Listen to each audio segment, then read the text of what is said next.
Je me rappelle très bien que je suis arrivé, il y avait une petite route qui n'est plus maintenant, au milieu de tous ces immeubles tout autour qui étaient détruits.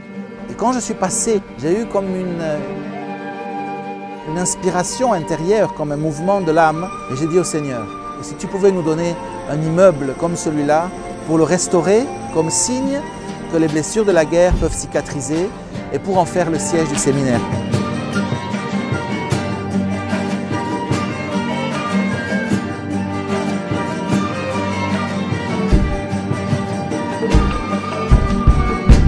Et le Seigneur nous a donné, après 17 années, cet endroit, exactement ces immeubles que j'ai vus. Je suis le père Guillaume Boutet-Drémur, je suis français. Et en 90, je suis rentré au séminaire Redemptoris Mater de Rome, qui avait été fondé par le pape Saint Jean-Paul II avec les initiateurs du chemin néocatéchuménal. En 95, j'ai eu la grâce d'être ordonné par Saint Jean-Paul II prêtre pour le diocèse de Rome. Et j'ai été envoyé comme recteur du séminaire Redemptoris Mater du Liban pour le Moyen-Orient.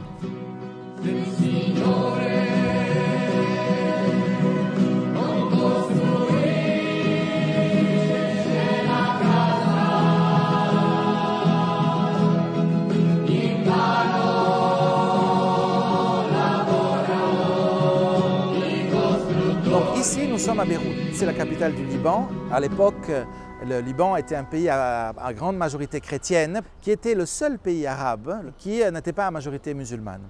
Et donc c'est un pays dans lequel, très particulier, parce que vous avez plus de 17 confessions différentes. Pour ça, quand vous vous promenez dans Beyrouth, vous voyez une église orthodoxe byzantine, un peu plus loin un clocher maronite, un peu plus loin un minaret chiite.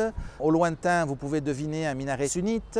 Et donc vous avez une multitude de confessions. Pour ça, le Liban est un pays très important. Le pape Jean-Paul II dit que le Liban, plus qu'une nation, est une mission.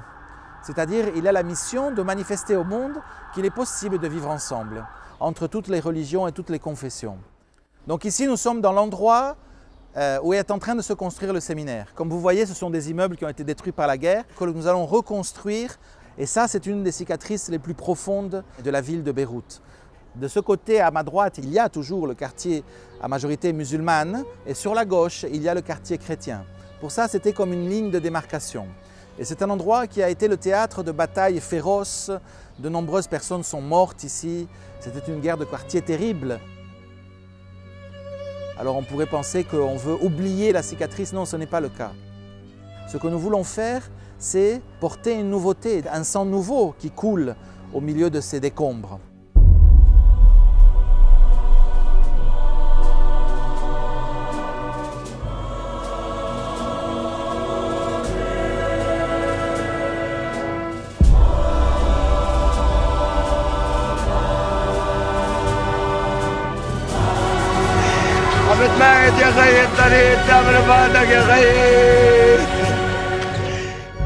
Quand moi je suis allé voir le pape François pour lui expliquer le projet, il m'a dit une chose très importante. Il m'a dit, tu dois former des prêtres braves, saints et miséricordieux. Le mot brave a une dimension de courage.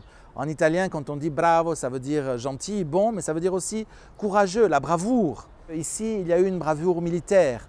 De nombreuses personnes sont mortes et certaines sont considérées aujourd'hui comme des héros de guerre. Mais nous avons un autre courage, qui n'est pas le courage des armes, mais qui est le courage de l'amour, le courage du pardon, le courage de la miséricorde. Et c'est ce dont nous avons besoin. Dire aux chrétiens d'ici que Dieu nous donne la force, le courage d'aimer et de pardonner.